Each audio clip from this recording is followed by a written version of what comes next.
Mr. Ham and his followers have this remarkable view of a worldwide flood that somehow influenced everything that we observe in nature. A 500-foot wooden boat, 8 zookeepers for 14,000 individual animals, every land plant in the world underwater for a full year.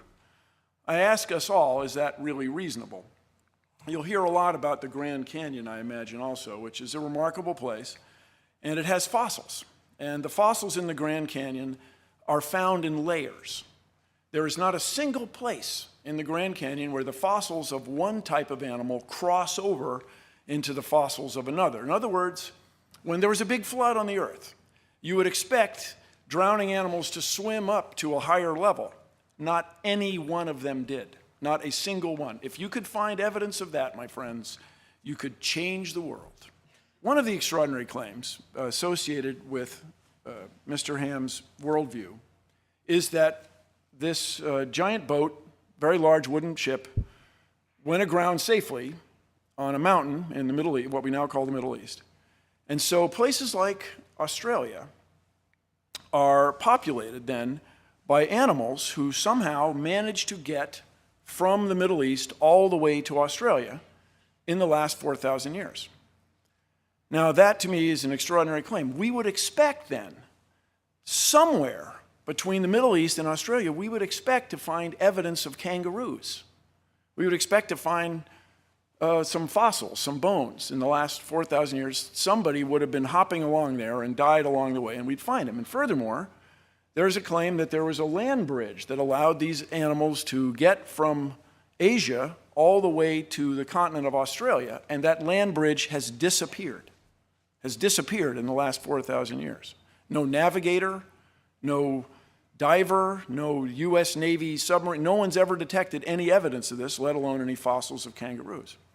So your expectation is not met. It doesn't seem to hold up. Another remarkable thing I'd like everybody to consider, inherent in this worldview, is that somehow Noah and his family were able to build a wooden ship that would house 14,000 individuals. There were 7,000 kinds, and there's a boy and a girl for each one of those. So it's about 14,008 people. And these people were unskilled. As far as anybody knows, they had never built a wooden ship before. Furthermore, they had to get all these animals on there, and they had to feed them, and I understand that Mr. Ham has some explanations for that, which I frankly find extraordinary, but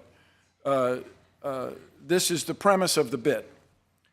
And we can then run a test, a scientific test. People in the early 1900s built an extraordinary large wooden ship, the Wyoming. It was a 6-masted schooner, the largest one ever built. It had a motor on it for winching cables and stuff. But this boat had a great difficulty. It was not as big as the Titanic, but it was a very long ship. It would twist in the sea. It would twist this way, and this way. And in all that twisting, it leaked. It leaked like crazy. The crew could not keep the ship dry. And indeed, it eventually foundered and sank, loss of all 14 hands.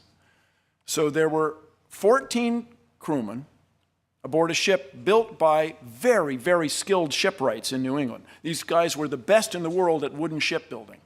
And they couldn't build a boat as big as the Ark is claimed to have been. Is that reasonable? Is that possible? That the best shipbuilders in the world couldn't do what 8 unskilled people, men and their wives, were able to do. Shipwrights, my ancestors, the Nye family in New England, spent their whole life learning to make ships. I mean, it's very reasonable perhaps to you that Noah had superpowers and was able to build this extraordinary craft with 7 family members, but to me it's just not reasonable.